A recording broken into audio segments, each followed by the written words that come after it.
ভাই, বিরতিতে যাবার আগে আমি আপনার কাছে যে বিষয়টি জানতে চেয়েছিলাম ব্যক্তিগতভাবে, সেটা হচ্ছে আপনি 1 বছর গুম ছিলেন বিচার বহির্ভূতভাবে একজন আর্মি অফিসারের সাথে। যদি আমাদের দেশে এরকম একটি ঘটনা ঘটে, এটা অত্যন্ত দুঃখজনক।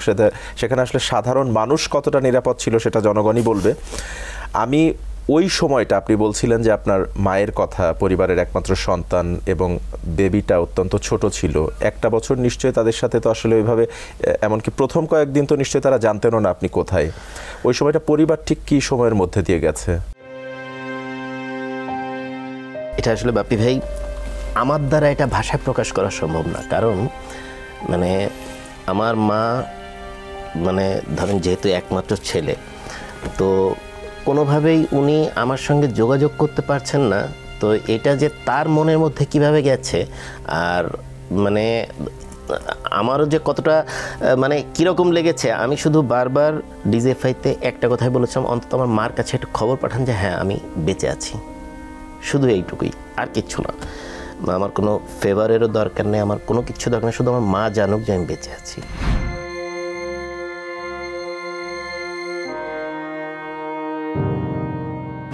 আপনার 7 দিন পরে যখন কর্নেল সালের সঙ্গে দেখা হয়, তখন তিনি বলে ঠিক আছে আমরা বাসায় খবর দিচ্ছি। তো তারপরে দেখা যাচ্ছে যে আমার তখন ব্রেস্ট ফিড বেবি আমার ওয়াইফকেও তুলে নিয়ে আসে।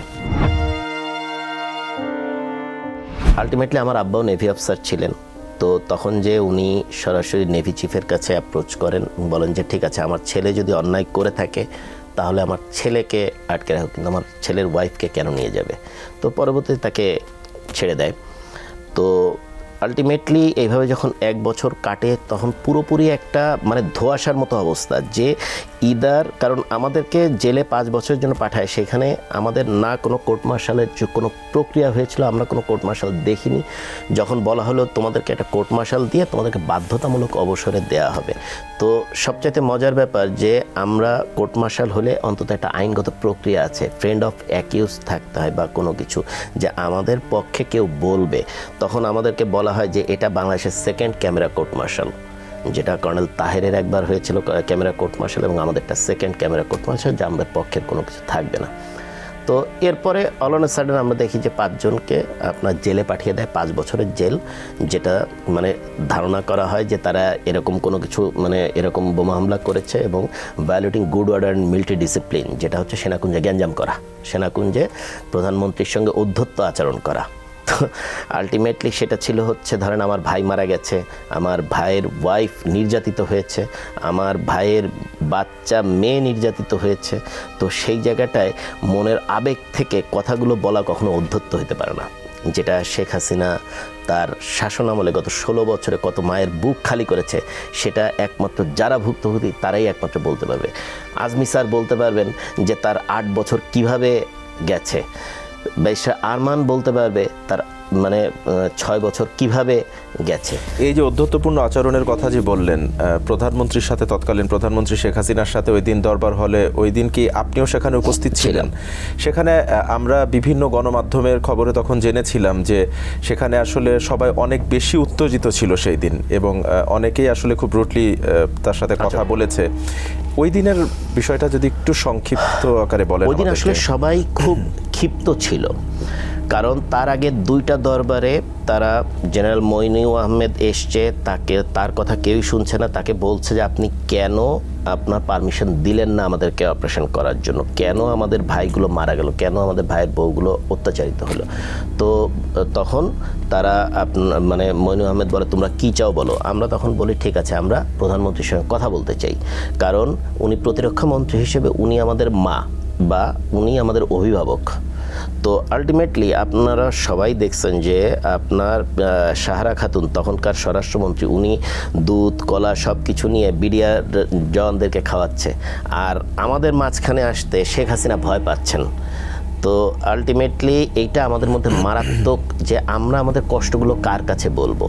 এই বিশ্বাসঘাতক মইনুল আহমেদ, সে তার ক্ষমতার জন্য বা সে তার আগে যে তত্ত্বাবধায়কের সময় সে যে 2 নম্বরীগুলো করেছে সেইগুলোই লুকানোর জন্য, ধরেন সে তার আমাদের মানে রিকোয়ারমেন্ট ফুলফিল করার বা আমাদের কথাগুলো শোনার মতো তার কোনো নৈতিক ইয়ে ছিল না, স্ট্যান্ড ছিল না।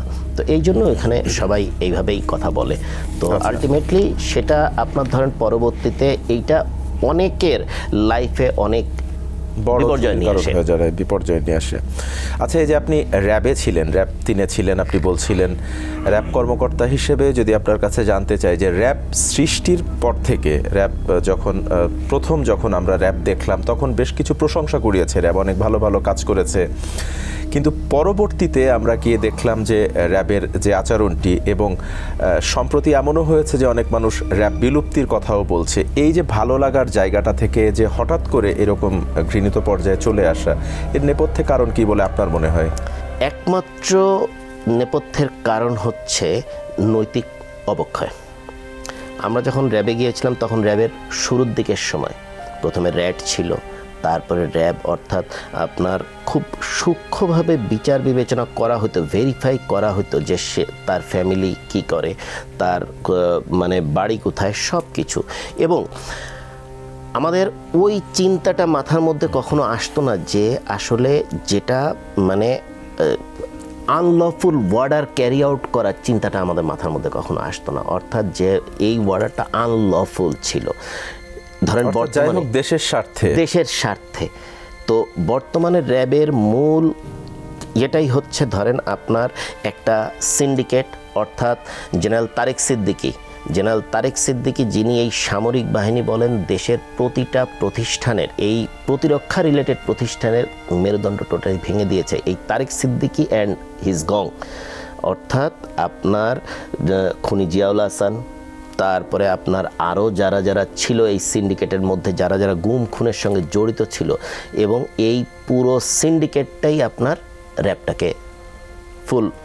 এবং এটা আমি নিজেও এখন আমি নিজেও এই একই কাতারে যে হ্যাঁ অবশ্যই র্যাব বিলুপ্ত ঘোষণা করা উচিত, কারণ তারা তাদের ওই মোরাল জায়গাটুকু হারিয়ে ফেলেছে। এই যে পিলখানা হত্যাকাণ্ডের যেটি নিয়ে আমরা কথা বলছিলাম শুরু থেকেই, এরকম একটি হত্যাকাণ্ড আমাদের দেশের একটি কলঙ্কিত অধ্যায়। 16টা বছর অতিবাহিত হয়ে গেল। এতদিন না হয় ফ্যাসিস্ট সরকারের আমলে যেটি আমরা আপনাদের থেকে জেনেছি যে তাদের মদতেই এটি হয়েছে, তাদের সুপরিকল্পনাতেই এটি বাস্তবায়ন হয়েছে। তো 16টি বছর হয়ে গেছে, অন্তর্বর্তী সরকার আসলো, 1 বছরের বেশি অতিবাহিত হয়ে গেল। বিচার প্রক্রিয়া ঠিক কত দূর, এবং আপনার কি মনে হয় জাতি কি বিচার দেখতে পাবে, এবং স্বজনেরা কি সঠিক বিচারটি পাবে কিনা? বাপি ভাই, এখনো পর্যন্ত আমি ব্যক্তিগতভাবে মনে করি না যে বিচার আমরা পাওয়ার জন্য খুব বেশি দূর আগাতে পেরেছি। অর্থাৎ যে প্রমাণগুলোর জন্য, যে প্রত্যক্ষদর্শিতার কারণে নিজের জীবন থেকে 5 বছর 6 বছর, অর্থাৎ 5 বছর এবং 1 বছর 6 বছর চলে গেছে। 2024 পর্যন্ত ডিজিএফআই, এনএসআই এবং ডিবিএসবি সবাই আমার ফ্যামিলি, আমার এবং প্রতিটা নিয়মিতভাবে মেরে ফেলার হুমকি পেয়েছি যে আমাকে মেরে ফেলা হবে, বা আমাকে আবার গুম করে ফেলা হবে, বা দেশ ছেড়ে দিতে হবে। তো আলটিমেটলি এখনও পর্যন্ত ধরেন শেখ হাসিনা দেশ থেকে চলে গেছে ঠিকই, কিন্তু তার যে গৃহপালিত কুকুরগুলো, অর্থাৎ বাংলাদেশ সেনাবাহিনীর মধ্যে যারা এখনও পর্যন্ত জেনারেল অবস্থায় চাকরিরত, যারা শেখ হাসিনার পাঁচাটা চামচা ছিল তখন, যারা আপনার এসএসএফে, তারপরে আপনার যারা এনএসআইতে, যারা ডিজিএফআইতে চাকরি করেছিল, কোথায় এরা এখনও বহাল তবিয়তেই আছে। তো আপনি কিভাবে এক্সপেক্ট করেন যে এদেরকে রেখে আপনি একটা সুষ্ঠু বিচার করবেন? আপনি তো এখনও পর্যন্ত তাদেরকে তো এখনও কাস্টডিতে নেন নাই। যারা এই ধরেন আজকে যারা আমাদের সঙ্গে জাস্টিসের কথা বলছে, একদিন তারাই আমাদের সঙ্গে ইনজাস্টিস করেছে। আজকে হয়তো তারা ভুল পাল্টে তারা আপনাকে বলছে যে হ্যাঁ ঠিক আছে, তারা অমুক কমিশন করবে, তমুক আমাকে ন্যায় দিবে। ভাই, আমাকে কি ন্যায় দিবে? আমার জীবন থেকে যে সময় 6টা বছর চলে গেছে, এই সময়টা বাংলাদেশে আমি কোনোদিন ফেরত দিতে পারবে ভাই?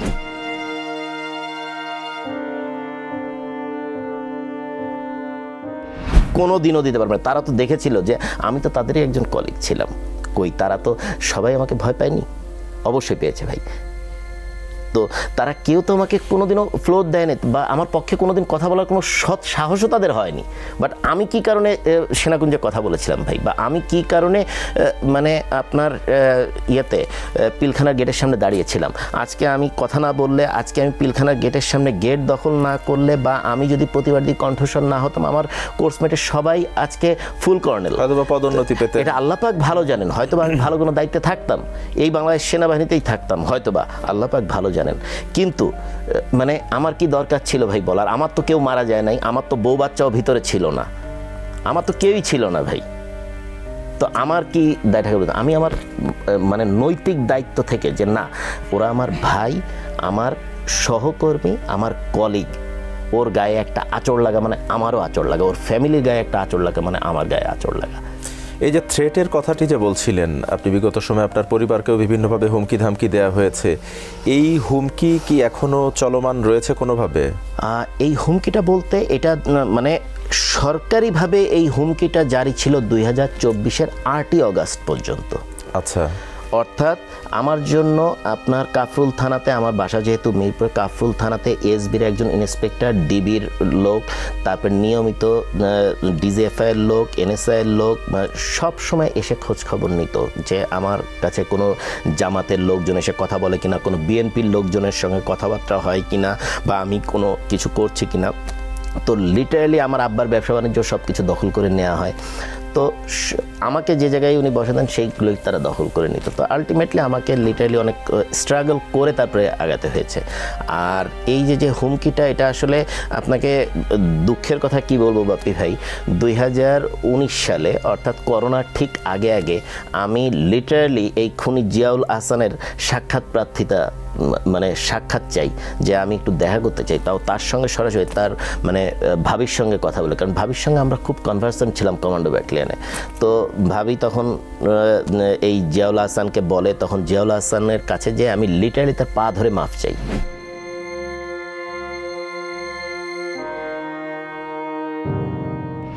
আমি বলি যে স্যার, যেভাবে আমাকে টর্চার করা হচ্ছে বা আমার ফ্যামিলিকে টর্চার করা হচ্ছে, এটাতে প্রতিদিন একবার করে মারা যাচ্ছে আমার ফ্যামিলি। তো এর চাইতে আমাকে একটা উপকার করেন, আমাকে মেরে ফেলুক স্যার, তাতে অন্তত আমার ফ্যামিলি কিছুদিন কান্নাকাটি করে ঠিক হয়ে যাবে স্যার। আমার ছেলেটার উপরে একটা ট্রমা যাবে না, যে ছেলেটাকে আমার মানে 2.5 বছর বয়সে আমাকে জেলখানা যেতে হয়েছে, ছোট্ট খাঁচার ভিতর দিয়ে সে হাত ঢুকা দিত যে বাবু বাবু চিল্লাতো। তো এই সময় তো আমার জীবনের কোনটা আসবে না।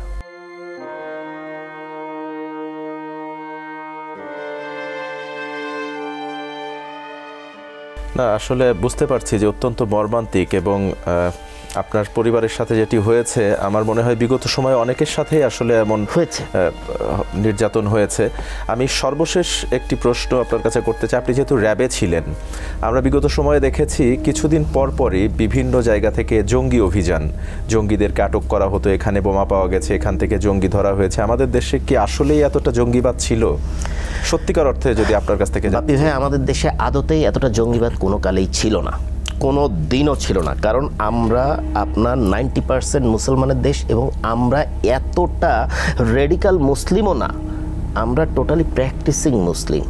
এবং এই দেশে আপনার জঙ্গিবাদ কোনো কালেই এতটা প্রভাব ছিল না ভাই। এই শুরুটাই হচ্ছে আপনার 9/11-এর পর থেকে। আপনার ধরেন ইন্ডিয়াকে যে ইউএসএ মানে বাংলাদেশকে ইন্ডিয়ার চোখে দেখার থেকে শুরু। আপনি সুনিতা পলের যে লেখাটা, যেখানে সজীব ওয়াজেদ জয় সহ যে বাংলাদেশ আর্মিতে আপনার বেশিরভাগ লোকজন এখন 30% মিলিটিস্ট ঢুকছে, রেডিক্যাল মিলিটিস্ট, অর্থাৎ এগুলো সবই ছিল, আমরা সেটাই বলতে পারি। রেজা ভাই, আমরা একদমই শেষ প্রান্তে চলে এসেছি। আমি আরও অনেক বিষয় আপনার থেকে জানার ছিল, কিন্তু সময় স্বল্পতার কারণে সেটি সম্ভব হচ্ছে না। আমাদের স্টুডিওতে আসার জন্য, আপনার মূল্যবান সময় দেওয়ার জন্য এসএটিভির পক্ষ থেকে আপনাকে অসংখ্য ধন্যবাদ জানাচ্ছি। আপনাকেও বাপি ভাই অনেক ধন্যবাদ, এবং আপনার মাধ্যমে এসএটিভির পক্ষ থেকে পুরো দেশবাসীকে ধন্যবাদ জানাচ্ছি। ধন্যবাদ। পৃথিবীতে কোনো মানুষই অশান্তি চায় না, অথচ সকল অশান্তির মূল কারণই এই মানুষ। তাই কোনো মানুষকে তার মুখ দেখে নয়, তার কর্মকাণ্ড দেখে বিচার করুন।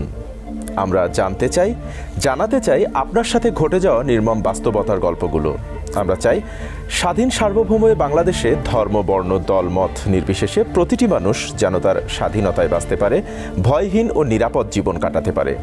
আপনার সাথে ঘটে যাওয়া যে কোনো হয়রানি কিংবা নির্যাতনের কথা তুলে ধরতে এসএটিভির এই প্ল্যাটফর্মে এসে বলতে যোগাযোগ করুন স্ক্রিনে দেয়া নাম্বারে, অথবা মেইল করুন যে কথা যায়নি বলা @gmail.com এই মেইলে। আজ বিদায় নিচ্ছি, কিন্তু ফিরছি আগামী বুধবার ঠিক রাত 9টায় নতুন কোনো অতিথি নিয়ে, বলতে না পারা আরও নতুন কিছু কথা নিয়ে। সে পর্যন্ত সবাই সুস্থ থাকুন, নিরাপদে থাকুন, আর বরাবরের মতোই থাকুন এসএটিভির সাথে। আল্লাহ হাফেজ।